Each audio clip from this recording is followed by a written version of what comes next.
Hello दोस्तों, मैं सुनील कृष्णा चहल academy पर आप लोग के लिए लेकर आया हूं अगला क्लास उत्तर प्रदेश के इतिहास से संबंधित है। पिछली क्लास में मैंने इतिहास क्या होता है, इतिहास के कितने बाइफर्केशंस दिए हुए हैं, कितने क्लासिफिकेशंस दिए हुए हैं और इतिहास को पढ़ने का क्या तरीका हो, और खास तौर पे भारत में उत्तर प्रदेश को विशेष रूप से ध्यान में रखते हुए उत्तर प्रदेश के क्षेत्रों और उसमें पाए जाने वाले ऐतिहासिक घटनाओं के बारे में हम लोगों ने डिस्कशन किया था। तो पिछली क्लास में हम लोगों ने देखा था कि उत्तर प्रदेश का हिस्ट्री पार्ट 1 उसमें क्या चला था, तो मैं हल्का याद दिला दूं आपको। पहली क्लास में हम लोगों ने स्टोन एज कवर अप किया था और उसमें यह देखा था कि किस तरीके से पैलियोलिथिक, मेसोलिथिक और नियोलिथिक के तीनों सेक्शंस हमारे उत्तर प्रदेश के कई सारे जिलों में साक्ष्य के रूप में मिलते हैं। और याद रखिएगा, स्टोन एज बहुत ही पुराने प्राचीन काल से चलता आ रहा, ये आज से लगभग 50 लाख साल पहले की भी घटना हो सकती है। और वो उस समय में से उत्तर प्रदेश वहां के भी साक्ष्य कंटेन सारे जो है गवाहों को, सारे सबूतों को, एविडेंसेस को उत्तर प्रदेश अपने आप में समेटे हुए। तो इसलिए उत्तर प्रदेश का इंपॉर्टेंस बढ़ जाता है, क्योंकि आज के जमाने में भी उत्तर प्रदेश ढेर सारी संस्कृति, सभ्यता, ऐसे ट्रेडिशन और साथ ही साथ ऐसे प्राचीन काल के इतिहास और मध्यकालीन इतिहास, आधुनिक इतिहास की चीजों को भी संजोए रखता है। तो चलिए हम शुरू करेंगे अपनी हिस्ट्री की दूसरी क्लास।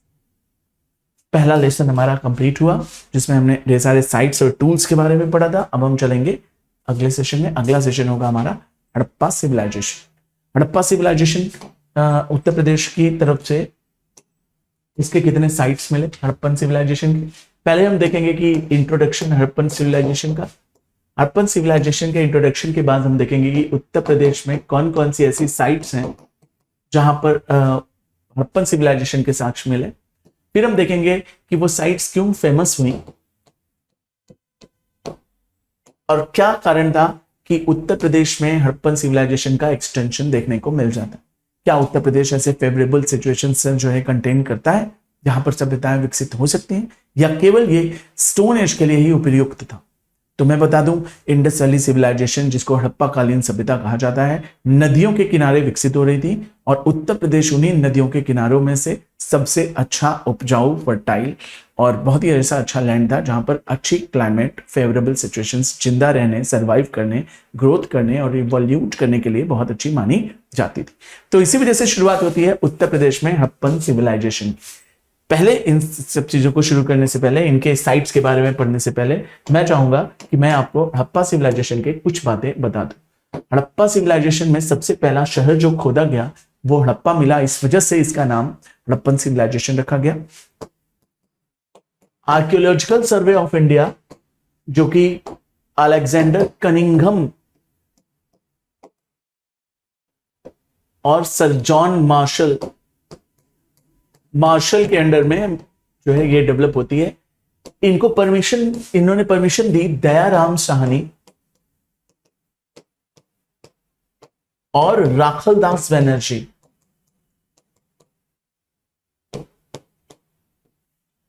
कि ये एक साइट की खोज करें, क्योंकि जिस समय में रेलवे की लाइन बिछाई जाने के लिए खुदाई चल रही थी, उसी समय में कुछ ईंटों की संरचना मिली, और वो भी कैसी, पकी हुई ईंटों की, ठीक है, बर्न्ड ईंटों की संख्या मिली, जो सेलखड़ी के रूप में, जो जिसको हम टेर्राकोटा भी कहते हैं, उस तरह की मुहरें मिली और ऐसी बहुत सारी चीजें मिलनी शुरू हुई। तो इसके केस स्टडी के लिए दयाराम साहनी और राखलदास बनर्जी को हड़प्पन के एक्सकेवेशन के लिए, चाहे वो ओपन कास्ट माइनिंग हो, हॉरिजॉन्टल, या फिर वो शाफ्ट माइनिंग हो, वर्टिकल, हर तरह से इसकी खुदाई करी और पता चला कि एक बहुत बड़ी सभ्यता, जो कि सबसे पहली सभ्यता मानी जाती, इसको हम फर्स्ट अर्बन सिविलाइजेशन का नाम देते हैं। फर्स्ट अर्बन सिविलाइजेशन, अगर कभी कोई पूछे कहां है तो बताएंगे कि यही हड़प्पन सिविलाइजेशन मानी जाती है। अगर हम ठीक से इसको समझें तो फर्स्ट हड़प्पन सिविलाइजेशन जो है ये पूरे इंडिया में, अगर इंडिया के मैप को ठीक से समझिए तो ये इंडिया के खास तौर के नॉर्दर्न वेस्टर्न फ्रंटियर प्रोविंसेस की तरफ बढ़ने वाली सभ्यता त्रिभुजाकार के रूप में विकसित हुई, जिसका कुछ अंश उत्तर प्रदेश तक आता है। कहते हैं कि इसका कुछ अंश नीचे महाराष्ट्र तक जाता है, बलूचिस्तान के साथ साथ तुतकांगे डोर का पोर्शन, और ये एक बहुत बड़ा एरिया कवर अप करता है। जिसकी ज्यादातर सभ्यताएं पाकिस्तान अफगानिस्तान साइड विकसित हुई, बट कुछ अंश यहां पर भी सिविलाइजेशन के रूप में विकसित हो रहा था, जिसमें हमारा उत्तर प्रदेश का कुछ पोर्शन, कुछ जिला, कुछ डिस्ट्रिक्ट टच कर देता है। इस वजह से हमें उत्तर प्रदेश की इंपॉर्टेंस को हड़प्पन सिविलाइजेशन के समय में से समझना बहुत जरूरी हो जाता। हड़प्पन सिविलाइजेशन एक नगरीय सभ्यता रही, इसमें 2 मंजिला मकान, बहुत अच्छा ड्रेनेज सिस्टम, यहां पर पाशुपति शिव की मूर्ति, और भी ऐसी हड़प्पन सिविलाइजेशन में पूरे भारत में इन सेक्शंस में मिली। लेकिन उत्तर प्रदेश में भी क्या ऐसी चीजें मिली? तो आइए हम उन सभी डिस्ट्रिक्ट को, उन सारे जिलों, एरियाज को हम ठीक से केस स्टडी के रूप में पढ़ते हैं और समझते हैं, जिनसे हमारा यूपीपीसीएस का क्वेश्चन आएगा। जैसा कि मैंने पिछली क्लास में भी बताया था कि सुगौली करके एक जगह थी, जिसमें एक केस स्टडी के रूप में मैंने उसको बताया था कि वहां पर एक बड़ी विचित्र सभ्यता विकसित हुई। तो आइए हम शुरू करेंगे। हड़प्पन सिविलाइजेशन मिलना जाने वाला उत्तर प्रदेश में ऐसा जिला जो काफी फेमस रहा, तो वो है हमारी मंडी। उत्तर प्रदेश में पाए जाने वाला एक जिला है जिसका नाम है मंडी। ये आपके मुजफ्फरनगर डिस्ट्रिक्ट के नाम से अब जाना जाता है। ये मुजफ्फरनगर डिस्ट्रिक्ट के छोटे से मिडिल पार्ट में अपना मंडी पड़ता है। कहां पर मुजफ्फरनगर पड़ता है या मंडी? तो बताएंगे वो यमुना नदी के किनारे पड़ जाता है। अगर हम बात करें कि इस डिस्ट्रिक्ट के चारों तरफ में देखेंगे तो एक ऐसा एरिया डेवलप हो रहा है जो दिखाता है कि ये अर्बन है, और ये हड़प्पन, त्रिभुजाकार हड़प्पन सभ्यता के कुछ साक्ष्य यहां पर देखने को मिलने लगे। किस किस तरह के साक्ष्य मिलते हैं आगे हम देखते हैं। तो बताएंगे कि हमें ज्वेलरी मिली जो कि इस स्टोन एज की नहीं थी। जब हमने इसको carbon dating process, carbon radio active process से पता किया, तो ये ज्वेलरीज हड़प्पन सिविलाइजेशन के दौर को दिखाती हैं, जो दौर माना जाता है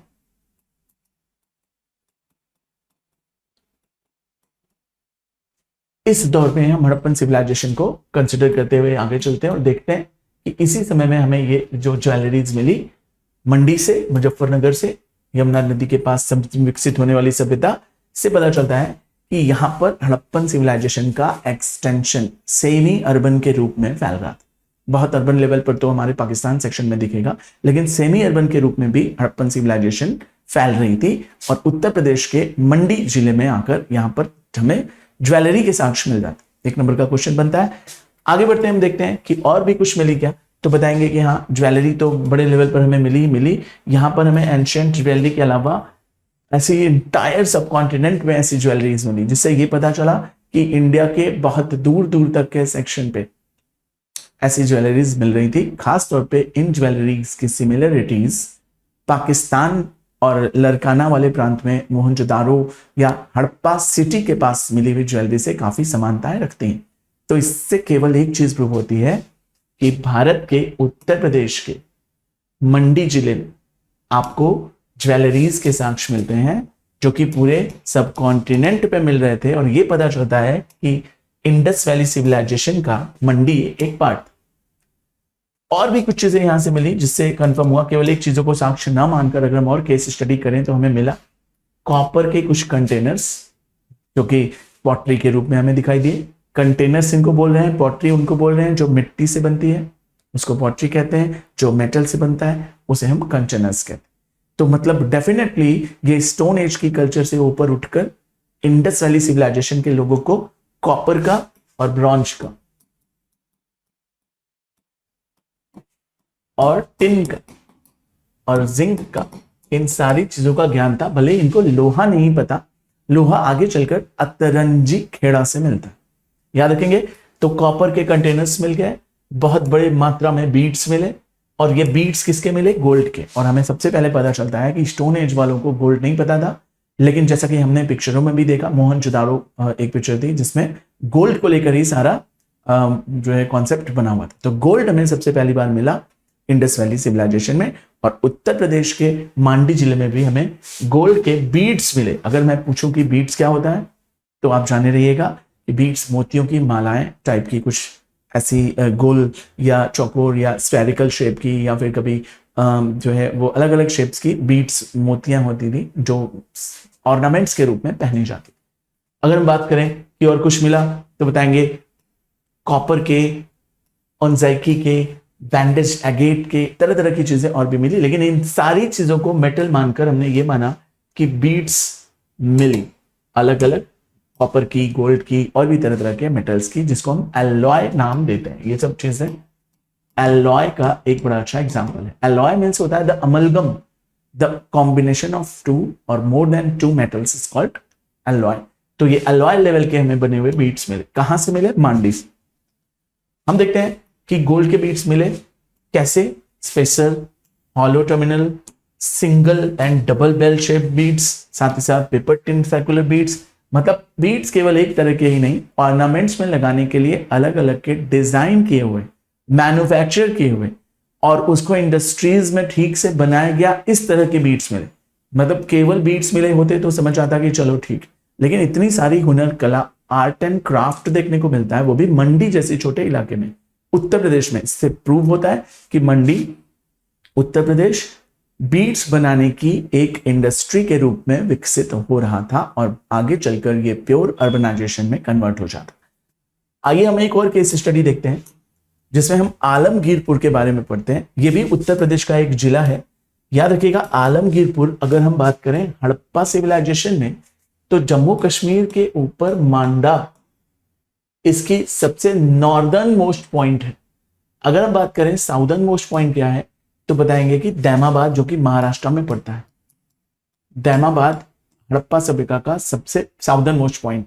अगर हम बात करें ईस्टर्न मोस्ट पॉइंट, तो बताएंगे कि बलूचिस्तान में सुतकांगेडोर, सुतकांगेडोर सबसे ज्यादा ईस्टर्न मोस्ट पॉइंट पड़ता है, जो बलूचिस्तान उधर साइड चला जाता। तो फिर इधर क्या पड़ता है, तो बताएंगे कि सर इधर पड़ता है, सॉरी इधर वेस्ट होगा और इधर होगा ईस्ट।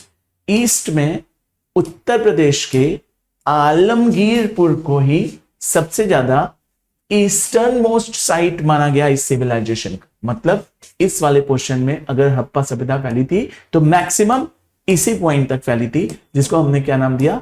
आलमगीरपुर। याद रखिएगा आलमगीरपुर क्यों प्रसिद्ध है, तो सबसे ज्यादा इंपॉर्टेंट क्वेश्चन बन जाता है कि ये पूरी हड़प्पा सभ्यता के एक्सटेंशन का ईस्टर्न मोस्ट पॉइंट। याद रखेंगे ये मेरठ के आसपास पड़ता है और यहां पर यमुना नदी बहती है। यहां पर इस आलमगीर का नाम, आलमगीरपुर का नाम एक और नाम पड़ा, तो बताएंगे परासरम का खेरा। परासरम का खेरा, इसका मतलब क्या? खेड़ा मतलब होता है काइंड ऑफ अ प्लेस, पराश्रम का मतलब होता है ढेर सारे काम करने वाले लोग। तो हो सकता है कि ये यहाँ पर ढेर सारे मजदूर वर्ग के लोग, जो मध्यम वर्ग, लोअर मिडिल क्लास में आते हैं, यहाँ पर रहकर तरह तरह की इंडस्ट्रीज में काम करते थे, मैन्युफैक्चरिंग का या फिर किसी चीज की प्रोडक्शन का। इससे हमें पता चलता है आलमगीरपुर यमुना नदी के किनारे इंपॉर्टेंट चीज बन जाती है। किन किन चीजों को यहां पर पाया गया, ताकि हम ये गेस कर सकें कि आखिर अपना आलमगीरपुर क्यों इंपॉर्टेंट था। तो यहां पर हमें पॉटरीज मिली, हड़प्पन सिविलाइजेशन के समय की पॉटरीज और कॉम्प्लेक्स लेवल की पॉटरीज यहाँ पर वर्कशॉप के रूप में, इंडस्ट्री के रूप में दिखाई गई। मतलब यहाँ पर केवल पॉटरी मिली ही नहीं, यहाँ पर इंडस्ट्रीज के रूप में पॉटरी का क्या होता था? मैन्युफैक्चरिंग का काम हुआ करता था, प्रोड्यूस करते थे। दो चीजें हमें दिखी उत्तर प्रदेश में, मंडी और हमें आलमगीरपुर दिखा। दोनों एज अ इंडस्ट्री के रूप में दिखा। मंडी बीट्स की इंडस्ट्री के रूप में दिखी और हमें आलमगीरपुर पॉटरी की इंडस्ट्रीज के रूप में दिखाई देता है, जो कि हड़प्पन सिविलाइजेशन का ईस्टर्न मोस्ट पॉइंट। क्या और भी कुछ हमें आलमगीरपुर से मिला? तो बिल्कुल हाँ, यहां पर हमें सेरामिक के आइटम्स मिले, जैसे रूफ की टाइल्स, छत की टाइल्स, कुछ डिशेस, तश्तरियां, कुछ कप्स, कुछ गमले, क्यूबिक के डाइस मिले। इससे पता चलता है कि ये लोग डाइस खेलना जानते थे। बीट्स मिले, ऑर्नामेंट्स, मतलब ये लोग कपड़े और मेकअप वगैरह करते हैं। कहते हैं कि चन्हू दड़ों से लिपस्टिक के भी साक्ष्य मिले। चन्नू दड़ो बोला है मैंने, यूपी में ऐसा कोई साक्ष्य नहीं मिले। ठीक है, टेराकोटा केक्स मिले। टेराकोटा मतलब क्या? जो मिट्टी को शेप देकर, ठीक है, शेप देने के बाद उसको गर्म करके जलाकर स्ट्रॉन्ग जो बनाया जाता है, उसी को हम बोलते हैं टेराकोटा केक्स। कार्ट्स मिले, बुलक कार्ट्स मिला या फिर हॉर्स कार्ट मिला, इससे मतलब नहीं, हमें कार्ट्स मिले।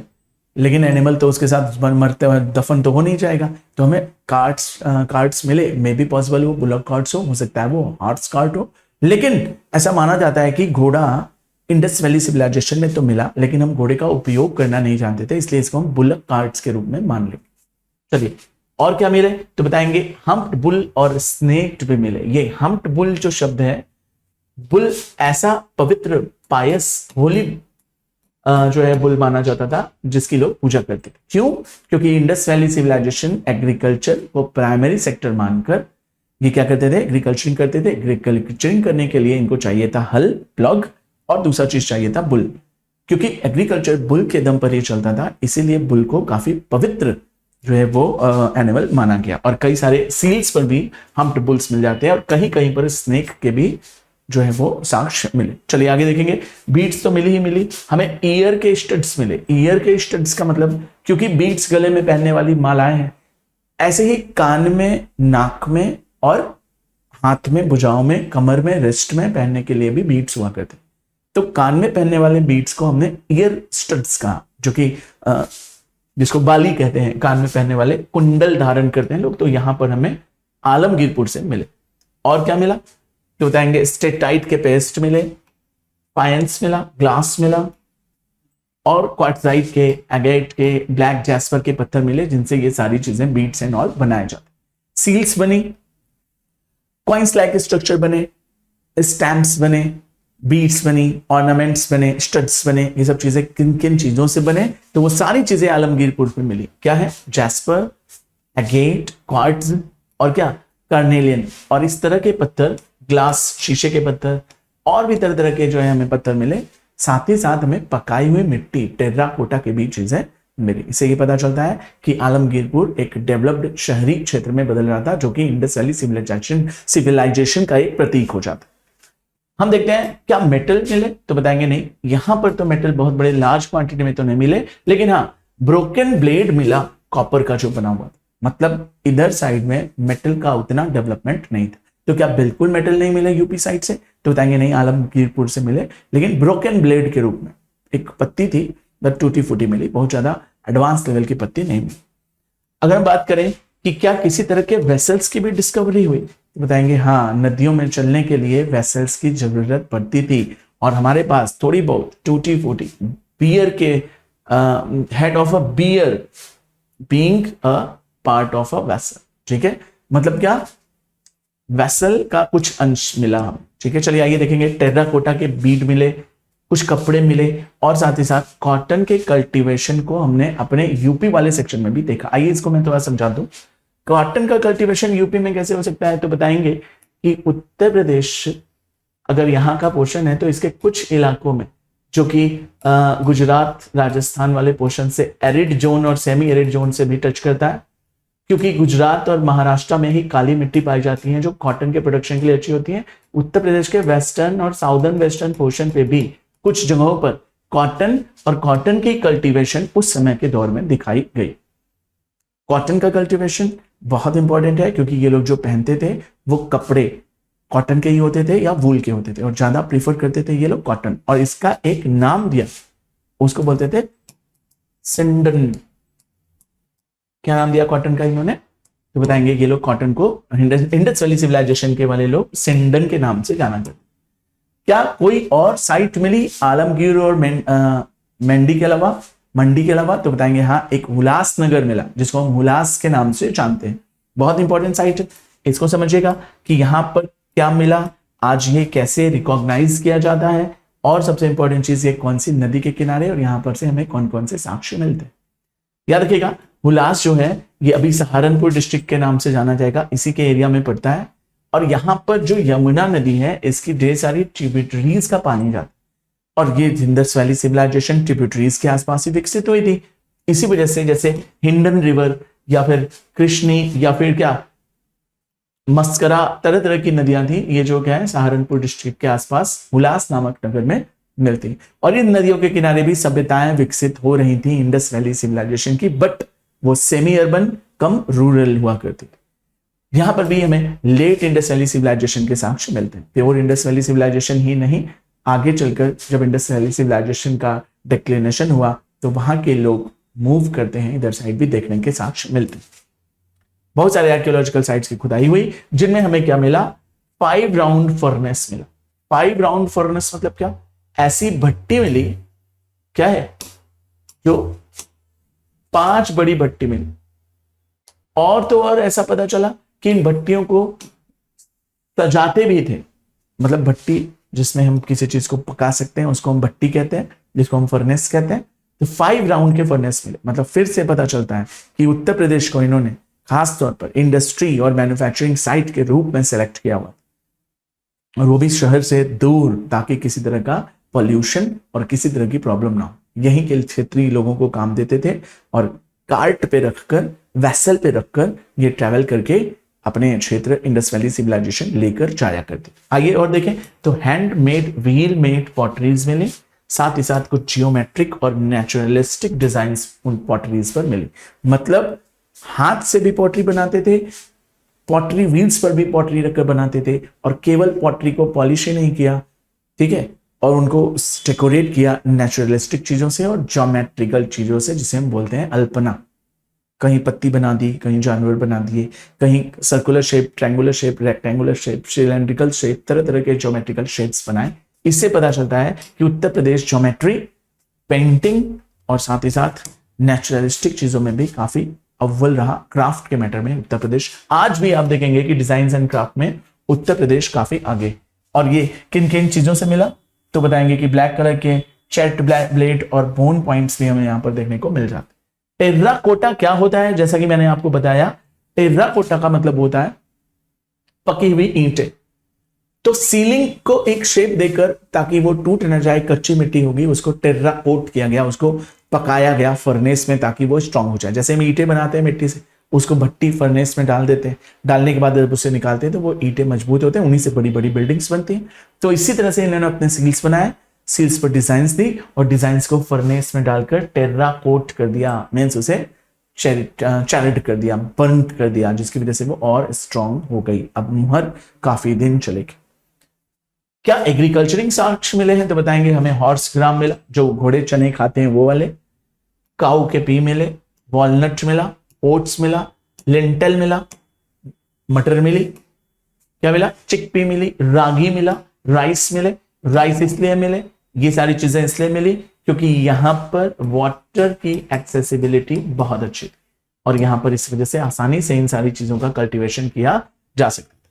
कल्टीवेटेड वाले एरियाज के भी सीड्स मिले और जो नेचुरल तरीके से, वाइल्ड तरीके से उग जाते थे, उनको कल्टीवेशन की जरूरत नहीं थी, वैसी भी चीजें हमें देखने को मिल गई। उत्तर प्रदेश, जैसा कि आप सब जानते हो, हरित क्रांति में भी एक बड़ा रोल प्ले करता है और वेस्टर्न उत्तर प्रदेश काफी फर्टाइल माना जाता है, जो कि हरियाणा, पंजाब, दिल्ली के बॉर्डर से कनेक्टेड। आइए हम देखें फ्रूट्स ऑफ पीपल ट्री। अगर बात करें फ्रूट्स तो बताएंगे कि हाँ, उत्तर प्रदेश में पीपल का पेड़ तो बहुत फेमस है, हर जगह मिल जाता है। और यहाँ पीपल के फ्रूट्स मिले, फ्रूट्स ऐसे मिले जो आज तक तबाह नहीं हुए। क्यों नहीं हुए होंगे? या फिर वो किसी पॉटरी में रखे गए होंगे, कंटेनर में, या फिर वो किसी तरह से जल गए होंगे, जलने की वजह से भी नहीं खराब होते, या किसी कपड़े में इस तरह से संभाल कर रखा गया कि वो आज भी हमें मिल गए और हमने उसको आइडेंटिफाई किया कि पीपल का पेड़। ये सारी चीजें हमें उत्तर प्रदेश के अपने आलमगीर वाले, हुलास वाले सेक्शन से मिल रही थी। तो अभी तक हम लोगों ने 3 साइट्स पढ़ी। मंडी, वहां से क्या मिला? आलमगीरपुर, वहां से क्या मिला? हुलास, वहां से क्या क्या चीजें हमें मिली। अब जैसा कि मैंने सिंगौली का नाम लिया था पिछली क्लास में, उसके बारे में हम लोग डिटेल करेंगे। इसकी खुदाई 2 तरीके से हुई, सिंगौली 1 और सिंगौली सिनौली 2.0। तो अभी हम 2.0 की बात बाद में करेंगे, पहले हम सिनौली 1.0 की बात करेंगे। सिनौली एक ऐसी जगह मिली जो अपने बागपत डिस्ट्रिक्ट के साइड पड़ती है। कहते हैं कि ये दोआब गंगा जमुना के दोनों के बीच का सेक्शन होता है। जैसे गंगा बहरी ऐसे यमुना बहरी, ये दोनों अपने साथ सेडिमेंटेशन ले आकर यहां जमा कर रहे हैं। गंगा ने अपना सेडिमेंटेशन जमा किया, यमुना ने अपना सेडिमेंटेशन जमा किया, और इन्हीं दोनों को हम दोआब कहते हैं। That is called Ganga Jamuna Doab. और इसी दोआब में बागपत नाम का एक डिस्ट्रिक्ट है, जहां से हमें एक जगह सभ्यता मिली। कहां पर? सुनौली, याद रखें, सिनौली के नाम से ये जाना जाता है। पहली एक्सकेवेशन इसकी शुरू की गई थी 2018 में, और इसमें बहुत पुराने, कम से कम 2000 साल पुराने, मतलब हड़प्पन सिविलाइजेशन के साक्ष्य मिल जाते। यहां पर हमें पॉटरी मिली, ओसीपी बोलते हैं इसको, और चेक कलर्ड पॉटरी, ओसीपी। और यहां पर कॉपर होर्ड कल्चर भी हमें देखने को मिल जाता है। मतलब एग्रीकल्चर तो चल रहा था, पॉटरीज के अलीट लेवल, ऑर्चे की पॉटरी, ओसीपी बोलते हैं उसको, ऑर्चे कलर्ड पॉटरी मिली। और साथ ही साथ हमें क्या मिला, यहां पर कॉपर के कल्टीवेशन, कॉपर होर्ड कल्टीवेशन, मतलब बड़े लेवल पे जमीन से माइनिंग के थ्रू कॉपर निकाला जा रहा। और कॉपर से भी खुदाई करने में थोड़ा आसान हुआ क्योंकि वो मेटल है, पत्थर स्टोन एज में खुदाई नहीं हो सकती थी, इसलिए कॉपर के माध्यम से डिगिंग करके हमने बड़े लेवल पर मेटल जमीन में से निकाले, और इसी मेटल ने क्रांति लाई जिसकी वजह से ह्यूमन इवोल्यूट हो पाया। और भी क्या चीजें मिली तो बताएंगे कि वुडन कॉफिन बरियल्स मिल गया हमें। अभी तक जो भी बरियल्स इंडस वैली सिविलाइजेशन से मिल रहे थे वो डायरेक्ट जमीन में गाड़ देते थे, किसी कॉफिन वगैरह में नहीं रखते थे, किसी बॉक्स में नहीं रखते थे। लेकिन कुछ जगहों से, जिनमें से यूपी एक है, यूपी के सिनौली में से हमें वुडन कॉफिन की बरियल्स मिली, कॉपर की तलवारें मिली, हेलमेट्स मिले, वुडन क्राफ्ट्स मिले, और साथ ही साथ सॉलिड डिस्क व्हील मिली जिसमें कॉपर की शीट्स क्या थी, प्रोटेक्टेड थी। मतलब ये क्या हो सकते हैं तो इनको हम शील्ड कह सकते हैं। शील्ड लकड़ी की बनी होती है लेकिन उसको मेटलीफाई कर दिया जाता, तो सॉलिड डिस्क व्हील मिली जिसको प्रोटेक्ट किया गया था किसे, कॉपर की शीट्स से। मतलब लकड़ी पर कॉपर चढ़ाना जानते थे, लकड़ी को बजाने के लिए उस पर मेटल चढ़ा दो, उसको स्ट्रांग बनाओ, ठीक है। ये इतनी बातें पढ़कर ये पता चलता है कि किसी वॉर में, किसी सेना की एक्टिविटीज में, आर्सेनल एक्टिविटीज में, या कहीं पर इन्वेड करने या अपने आप को प्रोटेक्ट करने के लिए ये आर्मी रखा करते थे। मैं बता दूं, अभी तक सिनौली के अलावा किसी और जगह से पूरे भारत में, पूरे पाकिस्तान में, कहीं पर भी इंडस वैली सिविलाइजेशन में वॉर के वेपन्स नहीं मिले। जो भी मिले टूल्स मिले, लेकिन यहां पर पहली बार हमें वुडन कॉफिन के बरियल्स मिले, बहुत ही बड़ी एक घटना घटी। दूसरा, कॉपर की सॉर्ड्स मिली। तीसरा, अपने आप को जैसे आर्मी के जो राजा ओजा होते हैं, सेनापति, वो मेटल का हेलमेट पहनते हैं, वो मिला। प्लस तलवार को, वार को रोकने के लिए हमें क्या मिली, शील्ड मिली, जो कि कॉपर की शीट से वो थी। और वुडन के कार्ट मिले जिस पर रथ पर बैठकर हम क्या करते हैं, युद्ध करते हैं। तो ये पूरी सिचुएशन देखकर ऐसा लग रहा कि किसी वॉर में ये इंडल्ज थे, और अभी तक पूरे भारत में, पूरे पाकिस्तान में किसी तरह के वॉर के बारे में नहीं बताया। तो एक बड़ी हसीन और बड़ी इंपॉर्टेंट चीज मिली जिसकी केस स्टडी आपको और डिटेल करनी चाहिए, जैसा कि मैंने रिकमेंड किया था कि नेटफ्लिक्स पर, ठीक है, आपको सिनौली की पूरी डिटेल मिल जानी। आइए चलिए आगे बढ़ते हैं।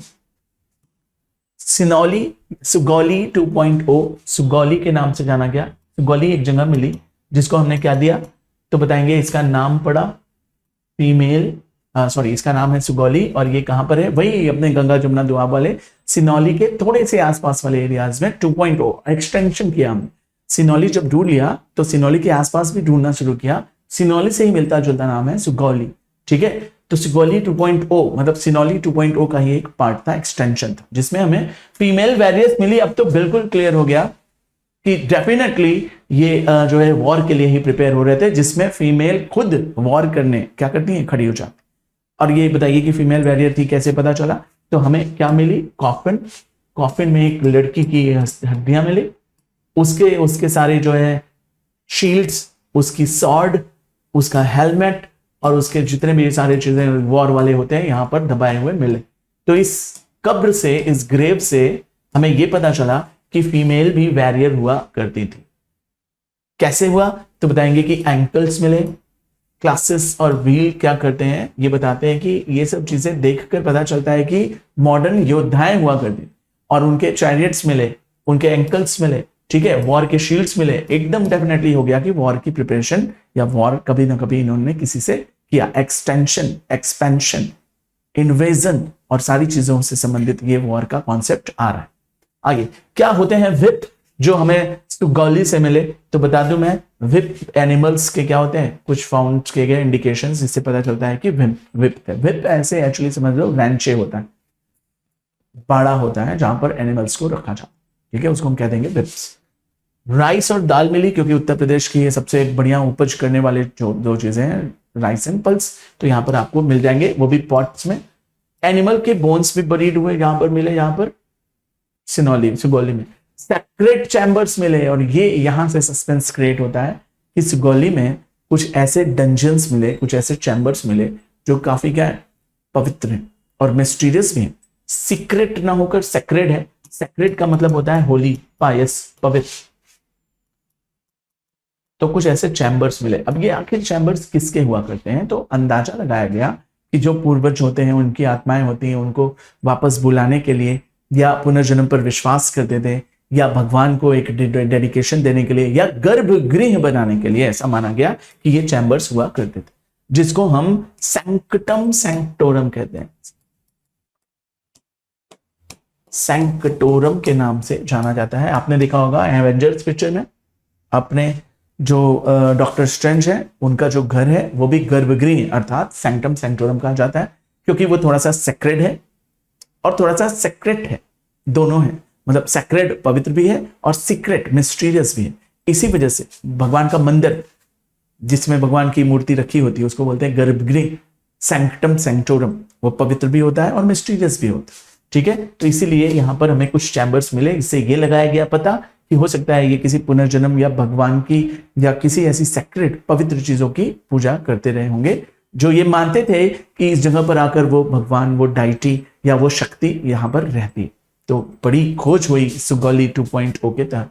आइए चलिए हम आगे देखते हैं कि और भी कोई ऐसे जगह मिलते हैं जो इंडस वैली सिविलाइजेशन से संबंधित है उत्तर प्रदेश में। तो हमें चौथी साइट मिल गई, पांचवी। वो पांचवी साइट हमारी क्या है, बरगांव।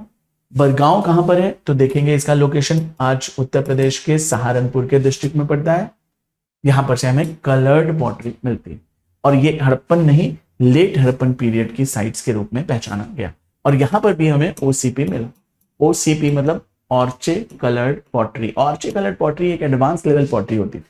शुरुआती दौर में हमें बिना पॉलिश की ब्लैक एंड रेड पॉटरी मिली।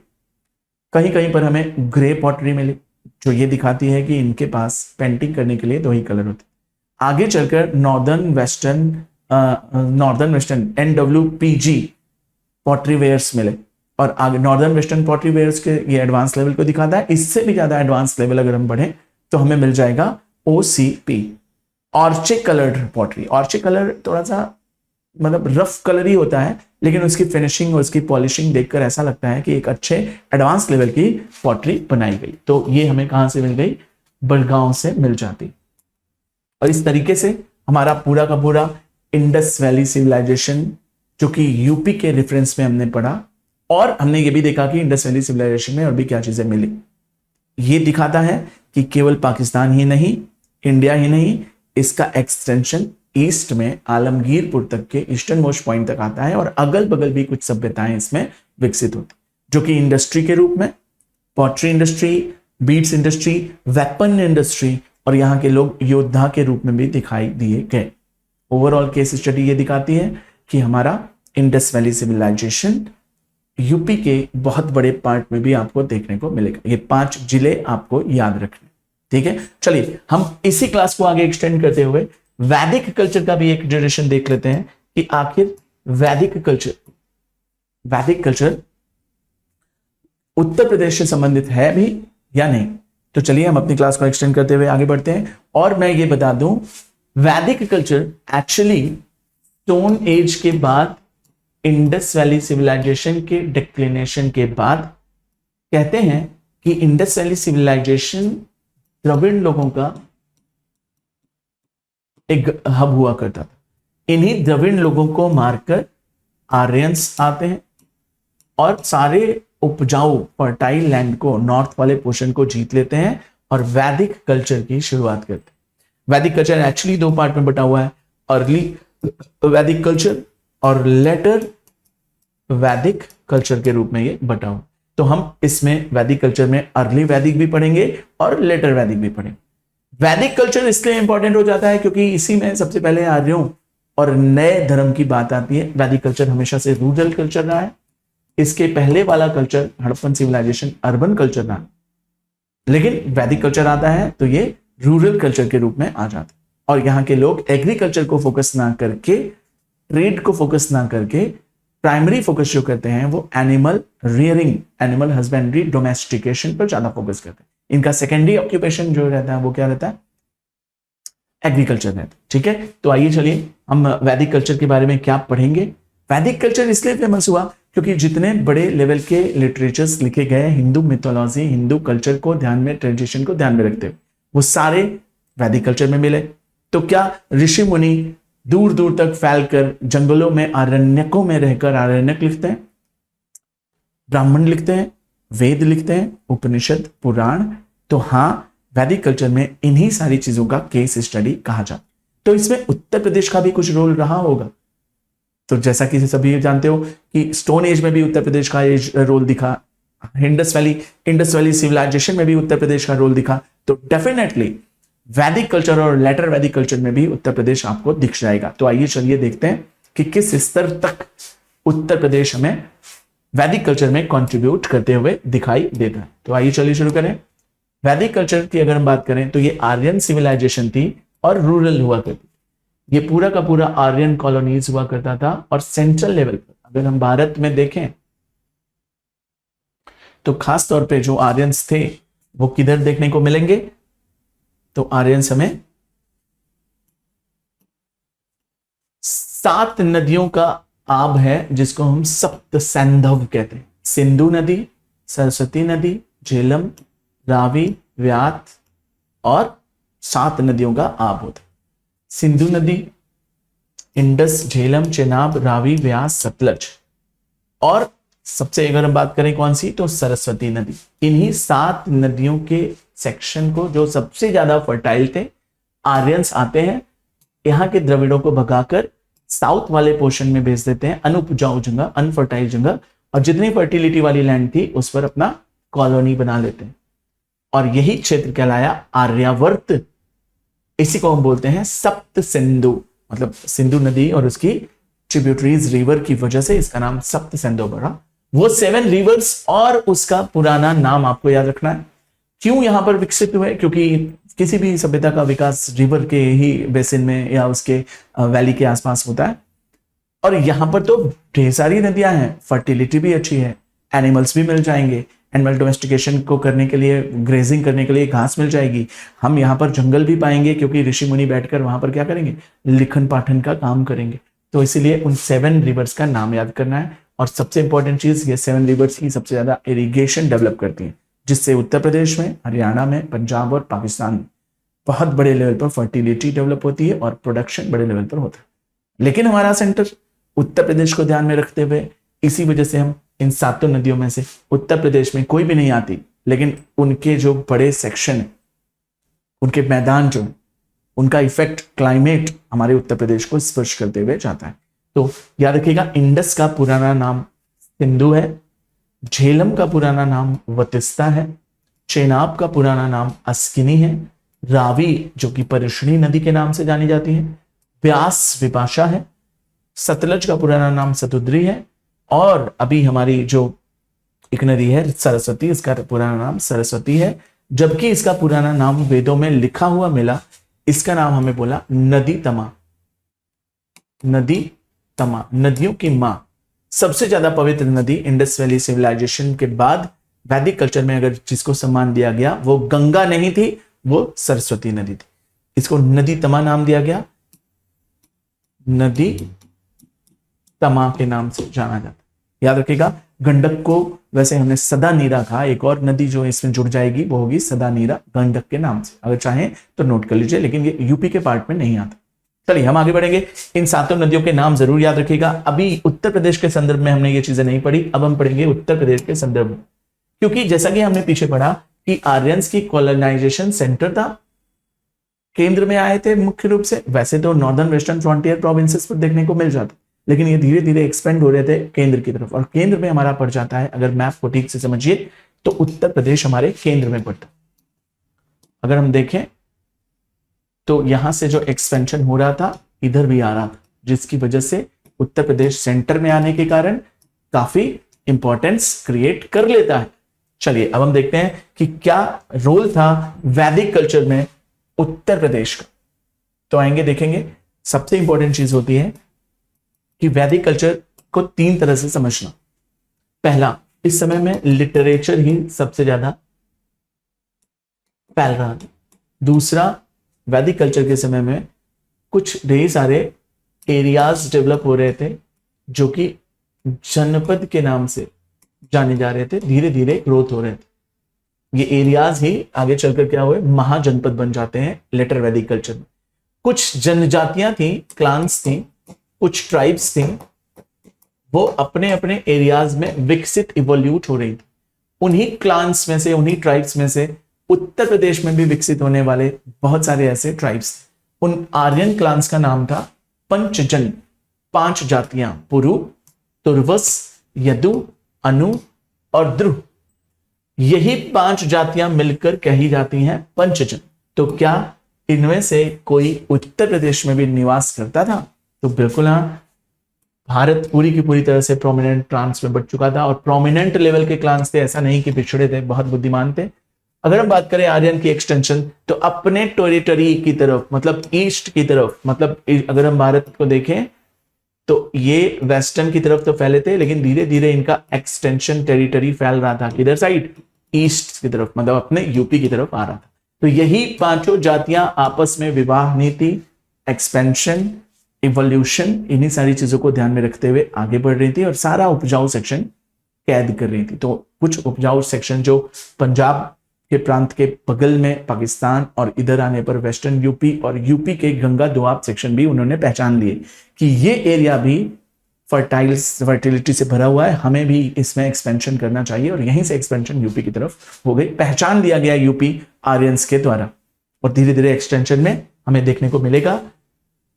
ठीक है, सतपथ ब्राह्मण में मिला कि सबसे पहली बार अवध, जो राम जी की नगरी है, जो कौशल के नाम से पहले जाना जाता था, विदेह जो कि बिहार का नॉर्दर्न वाला पोर्शन है, और साथ ही साथ जो है ऐसे और भी क्षेत्र अभी हम देखेंगे, जैसे अपना काशी जो 16 महाजनपद का एक पार्ट माना जाता था, जो कि वैदिक कल्चर में भी एक बहुत बड़ा इंपॉर्टेंस रखता है, सबसे प्राचीनतम नगरों में से एक माना जाता है।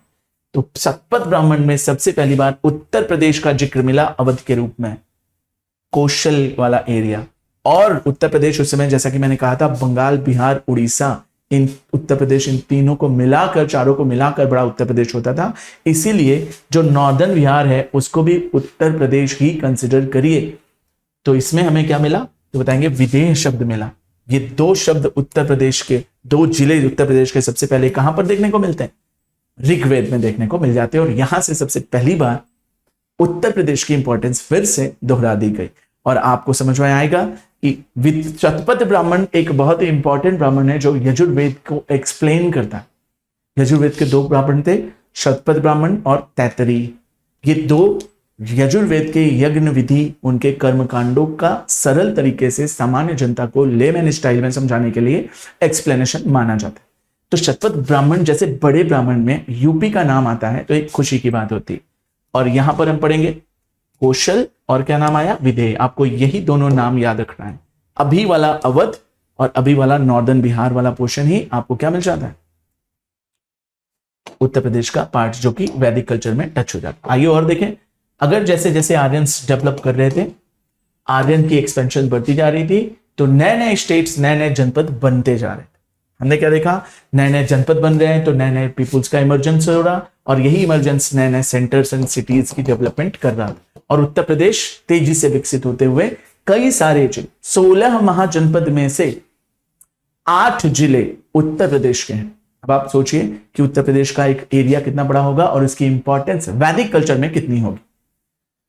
सप्त सिंधु वाला सेक्शन तो उतना इंपॉर्टेंट था, लेकिन जैसे जैसे लोगों का एक्सटेंशन होता गया, इसका इंपॉर्टेंस धीरे धीरे कम होता गया, lost their importance gradually, and centre of culture shifted to the plains. और वो किधर साइड, सरस्वती गंगा रूल में की तरफ चले आए, और पूरा का पूरा कुरु, पांचाल, काशी और कौशल, जो कि सारे उत्तर प्रदेश के जिले हैं, यहां पर एक्सटेंशन हो गया।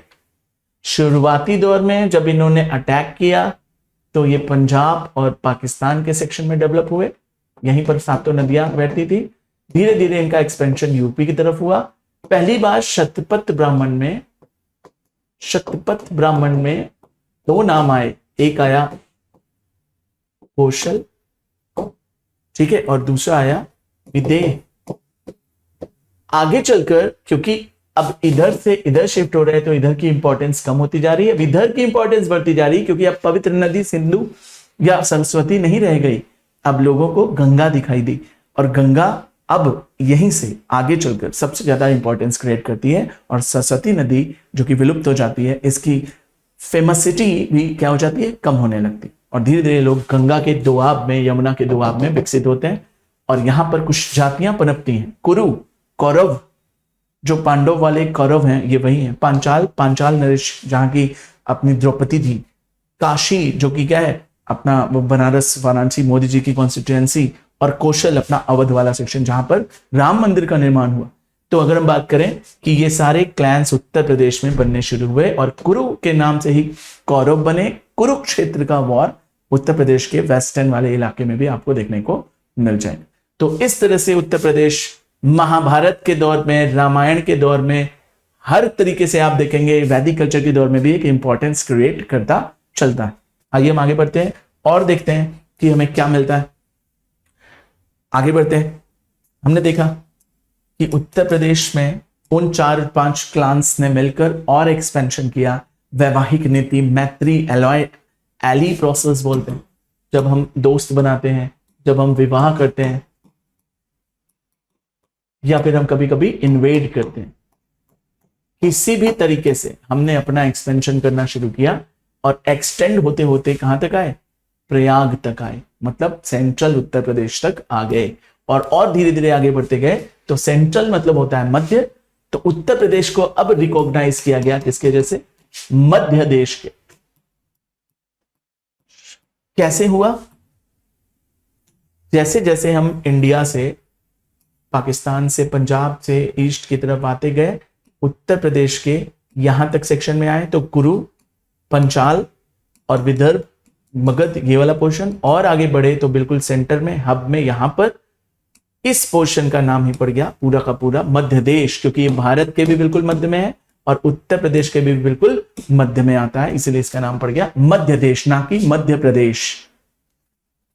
उत्तर प्रदेश का मॉडर्न वाला सेक्शन अगर देखिए तो आज भी इसी एरिया के रूप में देखा जाता है, जो कि भारत के बिल्कुल मध्य में है। इधर पहाड़ है, इधर पहाड़ है, इधर पठार, इधर जो है वो क्या बोलते हैं डेजर्ट है, और नीचे क्या है, पठार है। तो इन चारों को छोड़कर बिल्कुल बीच में उत्तर प्रदेश पड़ता है, जिसको हम मध्य देश कहते हैं। इसके अंदर उस समय में भी 4 राज्य मिले हुए थे, उत्तर प्रदेश खुद, बिहार, बंगाल और उड़ीसा। उत्तर प्रदेश, ये चारों मिलकर मध्य देश के रूप में जाने लगे, जिसको हम आगे चलकर पूरा का पूरा नॉर्थ इंडिया ही मान लेते थे, क्योंकि पहाड़ों पर तो कोई शासन करेगा नहीं, 7 सिस्टर्स की तरफ कोई जाएगा नहीं, इधर वाला एरियाज हमेशा से अनुपजाऊ था, तो इसी पोर्शन को ही हम नॉर्दर्न इंडिया बोलते हैं, और इस वजह से उत्तर प्रदेश पूरा का पूरा नॉर्दर्न इंडिया कंसिडर किया जाने लगा। चलिए, अगर हम बात करें हिंदू मैथोलॉजी की और गॉड्स की, या और ढेर सारे योद्धाओं, हीरो की, तो हमने देखा कि रामायण और महाभारत भी एक बड़ी एपिक्स, ग्रेट एपिक्स के रूप में जाना जाता है, और इनके हीरोज जो भी निकले, चाहे वो राम जी हो, चाहे जो है हमारे कृष्ण जी हो, हीरो कह लीजिए या हमारे गॉड कह लीजिए, यहां पर हीरो और गॉड दोनों लिखा हुआ है। हिंदू मिथोलॉजी के अनुसार जो भी हीरो निकला और आगे चलकर भगवान के रूप में पहचाना गया, वो कहां से निकला, तो यहां से इंपॉर्टेंस देखिए हमारी, उत्तर प्रदेश से हमारे राम जी निकले। राम जी अवध से निकले, अयोध्या उत्तर प्रदेश का पार्ट है। कृष्ण भगवान महाभारत वाले, ये कहां से निकले, तो बताएंगे कि सर ये मथुरा से निकले, ये भी हमारे उत्तर प्रदेश का, वृंदावन का पार्ट है।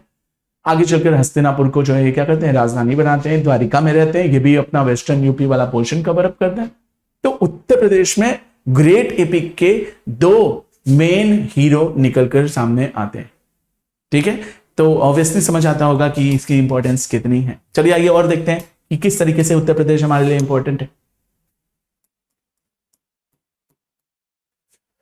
अगर हम बात करें कि आर्यंस के कल्टीवेशन और उनके कल्चर की, तो बहुत सारी बुक से हमें पता चलता है कि उनके सारे कंडक्ट, किसी भी तरह के जो थ्योरी पर वो काम करते थे, मॉडल पर, उसमें उत्तर प्रदेश किसी न किसी तरह से इन्वॉल्व जरूर रहता, चाहे वो कल्चर के रूप में हो,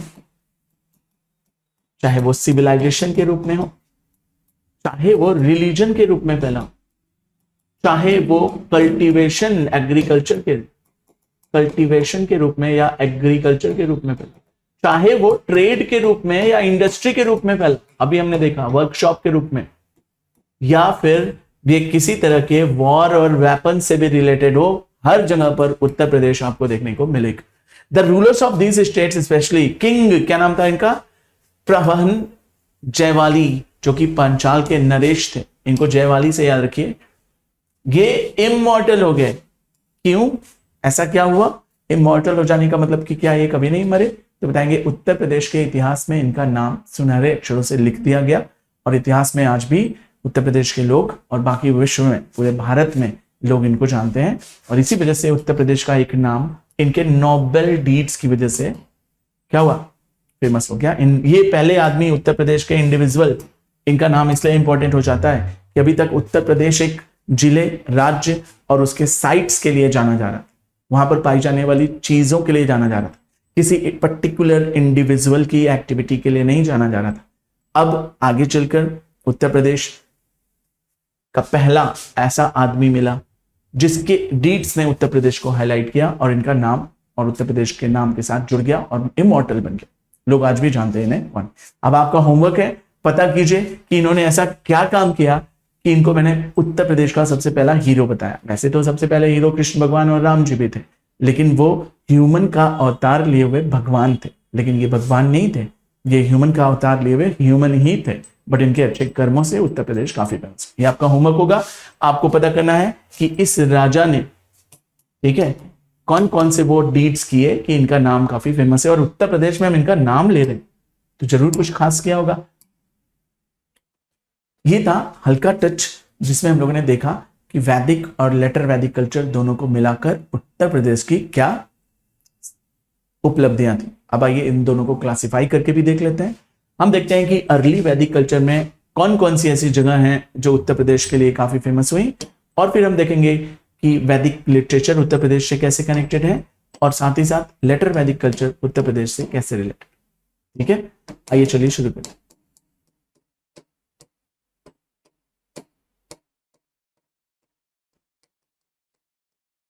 चलिए हम देखते हैं कि अर्ली वैदिक कल्चर में खास तौर पर अगर हम देखा जाए अर्ली वैदिक कल्चर, क्योंकि आर्यंस के आगमन का समय था, द्रविड़ों को हटा दिया था, नॉर्दर्न प्लेन्स की तरफ मूव कर नहीं रहे थे, क्योंकि उस समय में सप्त सैन्यों पर ही रुके थे। एक्सटेंशन करते करते समय लगा, इसी वजह से अर्ली वैदिक पीरियड में उत्तर प्रदेश का नाम बिल्कुल नहीं आता।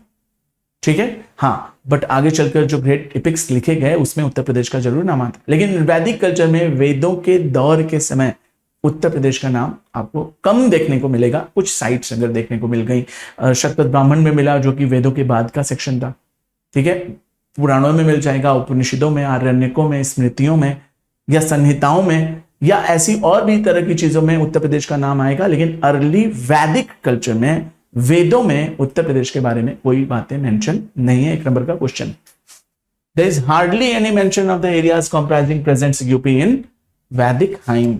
वैदिक के ग्रंथों में, श्लोकों में इसके बारे में कोई मेंशन नहीं है। लेकिन अगर हम बात करें तो गंगा और यमुना नाम की दो नदियों का उल्लेख आपको ऋग्वेद में मिल जाएगा, जो कि गंगा का सिर्फ एक बारी वर्णन है, यमुना का 1 से 3 बारी वर्णन है। मतलब ये लोग भले ही उधर रहते हों, लेकिन वेदों में इन नदियों के नाम मेंशन है, और ये दोनों नदियां उत्तर प्रदेश और बिहार वाले पोर्शन की तरफ, बंगाल की तरफ जाती हैं। इससे पता चलता है कि वैदिक कल्चर में, लेटर वैदिक कल्चर में उत्तर प्रदेश का एक इंपॉर्टेंस हुआ करता था, और आर्यंस उस लैंड को अच्छे से जानते थे, और जानने की वजह से ही ये आगे की तरफ एक्सटेंड कर जाते हैं।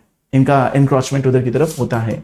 चलिए, एक साक्ष्य मिल गया, डायरेक्टली उत्तर प्रदेश नहीं आया, लेकिन गंगा जमुना आ गई, और गंगा जमुना ही हमारे उत्तर प्रदेश की क्या है, पहचान है, क्योंकि गंगा जमुना का 2 आब ही उत्तर प्रदेश का पूरा एरिया है, फर्टाइल। चलिए, लेटर अगर हम वैदिक लिटरेचर की बात करें तो उपनिषदों में सबसे पहली बार हमें उत्तर प्रदेश के बारे में एक्सटेंसिव स्केल के रूप में मिल जाता है नाम। अगर हम बात करें कि ह्यूमन की माइग्रेशन किस समय में सबसे ज्यादा तेजी से हो रही थी, तो बताएंगे कि इसी समय में, जिस समय में लेटर वैदिक लिटरेचर्स लिखे जा रहे थे, किताबों पढ़कर, किताबों के रूल्स को समझते हुए इनका एक्सटेंशन तेजी से हो रहा। Upanishad literature was the product of the meditation in the ashrams of the sages, several of which were in UP.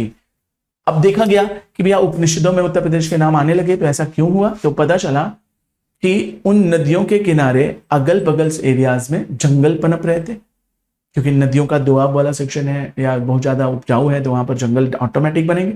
उन्हीं जंगल में वैदिक कल्चर के लोग लिटरेचर लिखने और ध्यान करने, मेडिटेशन करने के लिए समाज से, सोसाइटी से थोड़ा दूर जाते गए, एक्सटेंशन होता गया, और उसी यूपी वाले इलाके में बैठकर इन्होंने ढेर सारी लिटरेचर, किताबें, उपनिषद और सारी चीजें लिखी, और वहां के एरिया के बारे में भी, उनकी क्वालिटीज, फीचर्स, क्लाइमेट, उनके नेचुरल वेजिटेशंस, वहां के सामाजिक चीजों के बारे में भी मेंशन किया।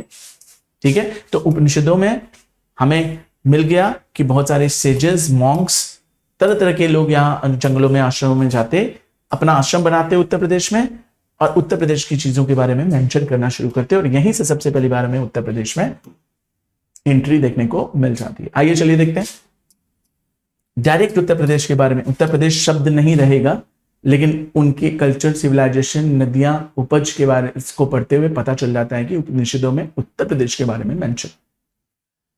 इमिनेंट एजेस की अगर हम बात करें, अगर सेजेस जैसे थे, कुछ मॉन्क थे, तो वो भारद्वाज ऋषि थे, याज्ञवल्क्य ऋषि थे, वशिष्ठ ऋषि थे, विश्वामित्र थे, वाल्मीकि जी थे, और साथ ही साथ आरती नाम की एक विदुषी महिला थी। ये लोगों ने आश्रम बनाए, और वो आश्रम बनाए कहां? इसी स्टेट में, मतलब यूपी में रहकर इन्होंने बड़ी बड़ी किताबें लिखी। भारद्वाज ऋषि बड़े प्रकांड विद्वान थे, संस्कृत के श्लोकों के और ज्ञान इनका गजब था। याज्ञवल्क्य ने लिखी गार्गी संहिता। ठीक है, अगर बात करें वशिष्ठ ने, तो बताएंगे कि जो दासराग युद्ध हुआ था, 10 राजाओं का युद्ध रावी परश्री नदी पर, जिसमें 5 आर्य 5 अनार्य थे, वो बड़े राजा सुदास को हैंडल कर रहे थे, वशिष्ठ उत्तर प्रदेश में रहे। विश्वामित्र जिन्होंने गायत्री मंत्र लिखा, जो ऋग्वेद के 3रे मंडल में आपको मिलेगा, इसमें सावित्री देवी को समर्पण दिखता है, ये वही विश्वामित्र थे।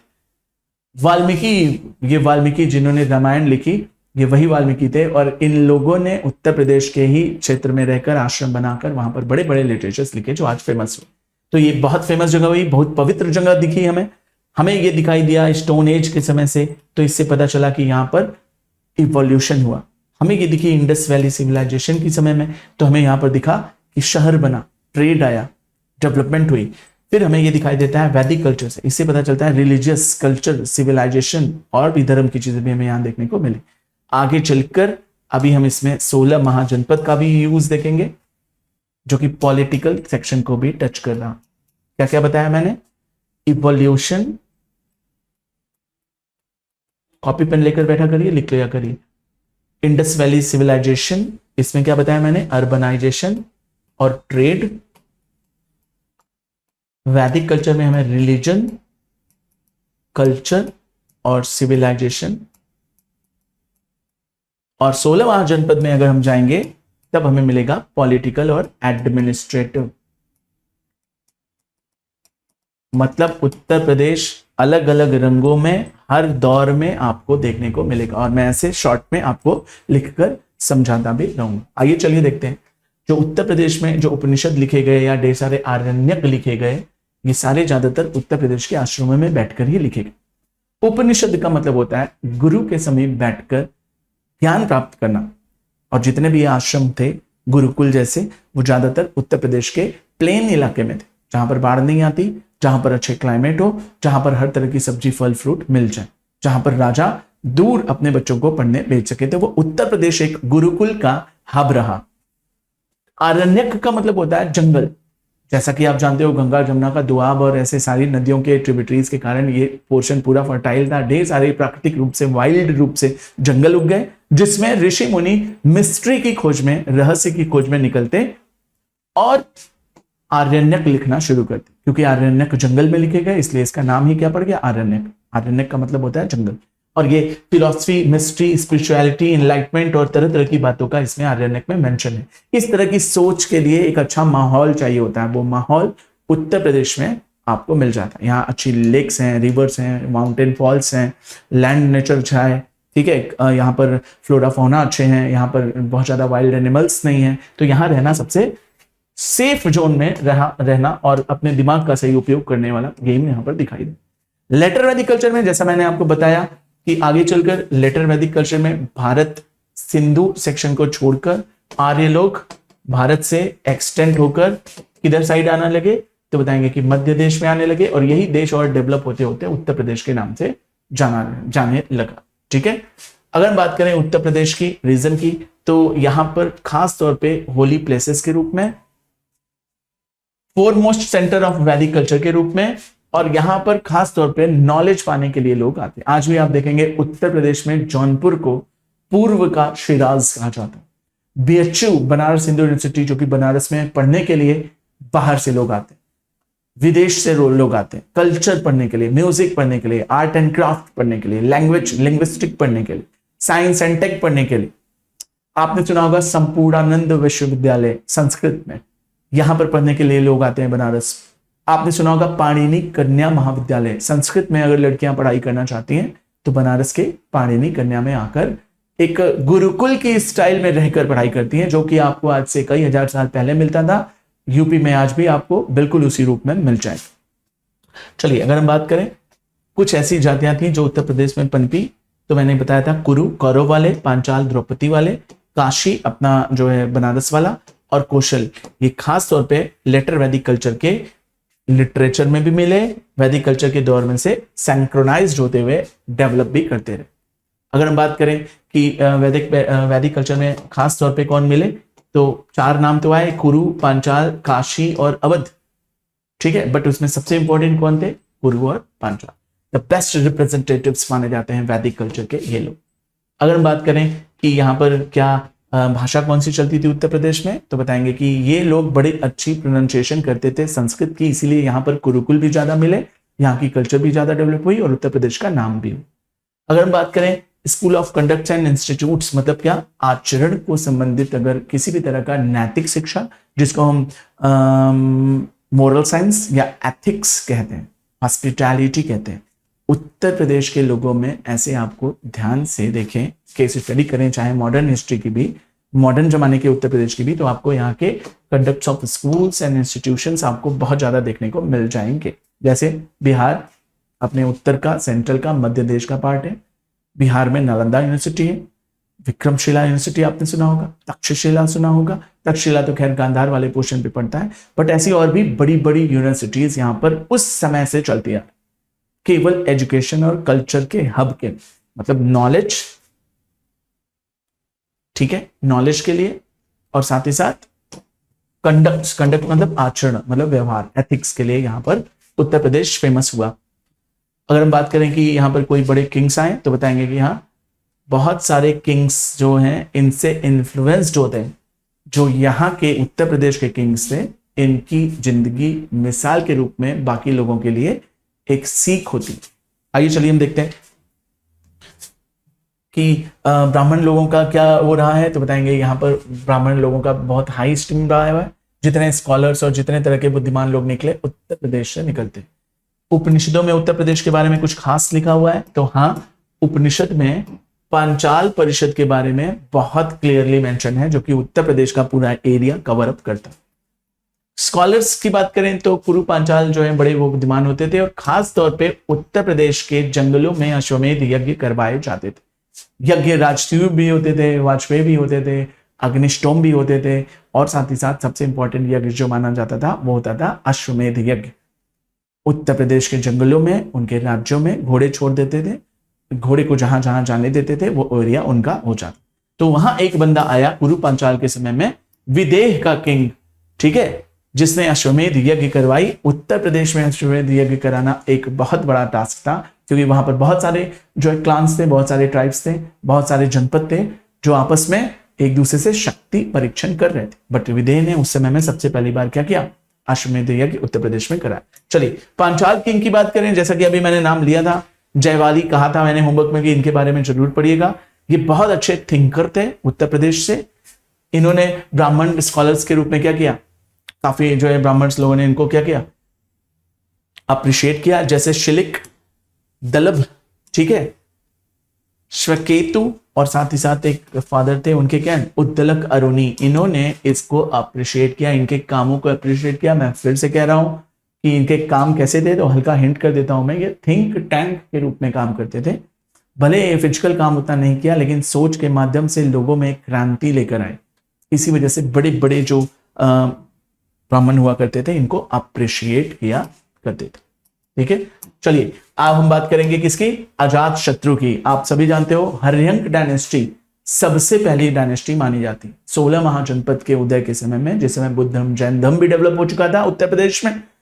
वहां पर अजात शत्रु नाम का बिंबिसार का लड़का अजात शत्रु सिंहासन पर बैठता है और अपने हर्यंक डायनेस्टी, दुनिया की भारत की सबसे पहली डायनेस्टी, दुनिया की नहीं, सबसे पहली डायनेस्टी हर्यंक डायनेस्टी का हेड रहता है अजात शत्रु।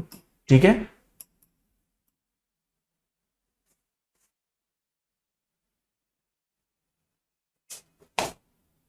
तो अजात शत्रु क्यों फेमस हुआ, इसको हम कुडिक भी कहते थे। इसी ने बौद्ध काउंसिल करवाई, पहली बुद्धिस्ट काउंसिल अगर हुई है तो अजात शत्रु के अंडर में हुई। ठीक है, और अजात शत्रु कहां का था तो बताएंगे, इसने काशी जीती थी, काशी इसको दहेज में, इसके पिता को दहेज में मिली थी और ये वहां का शासक बन गया। और काशी इसीलिए बहुत फेमस हुआ। कहते हैं कि अजात शत्रु ने आगे चलकर बुद्ध संगति करवाई और बुद्धिज्म को काफी सपोर्ट किया।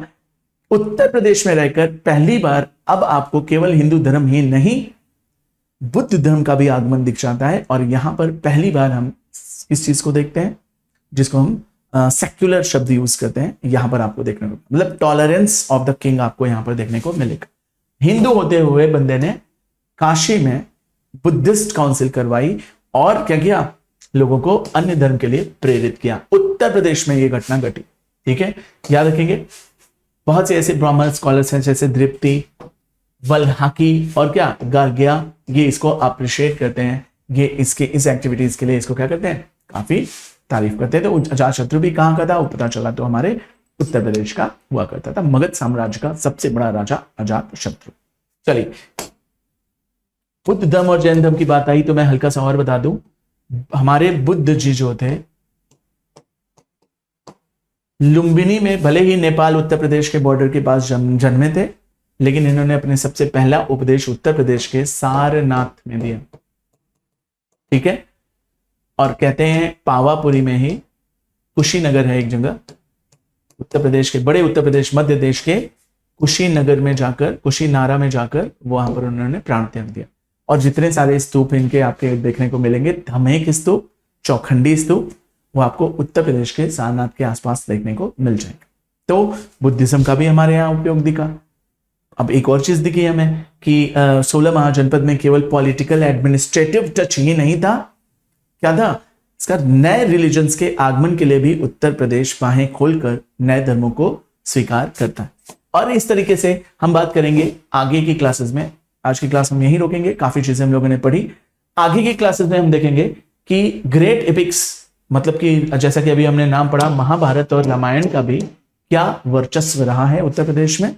महाजनपद जो आए, 16 महाजनपदों का कौन कौन से महाजनपद हमारे लिए इंपॉर्टेंट है, और साथ ही साथ आगे चलकर हम उन जनपदों की डिटेलिंग भी करें। ठीक है, तो अगली क्लास में हम लोग 16 महाजनपद, ग्रेट एपिक्स और बुद्ध और जैन धर्म के बारे में पूरी केस स्टडी करेंगे, जिसमें मौर्यन और गुप्ताज का भी बहुत बड़ा एरिया कवर अप करेंगे। और ये देखेंगे कि क्या उत्तर प्रदेश में एंशिएंट हिस्ट्री में कोई फॉरेन इन्वेजन, मतलब क्या कोई विदेशी आक्रमणकारी भी आए या एक्सपेंड किए, या किसी तरीके से उन्होंने हमारी कल्चर को छुआ, स्पर्श किया या बदला, या उस पर किसी तरह का प्रभाव डाला। तो इस तरह की चीजों के लिए बने रहिए। अगली क्लास में मैं सुनील कृष्णा आप लोगों को कंटिन्यू करूंगा ग्रेट एपिक्स से, उत्तर प्रदेश का इंपॉर्टेंट। चलिए नेक्स्ट क्लास में मिलते हैं। Thank you and bye bye.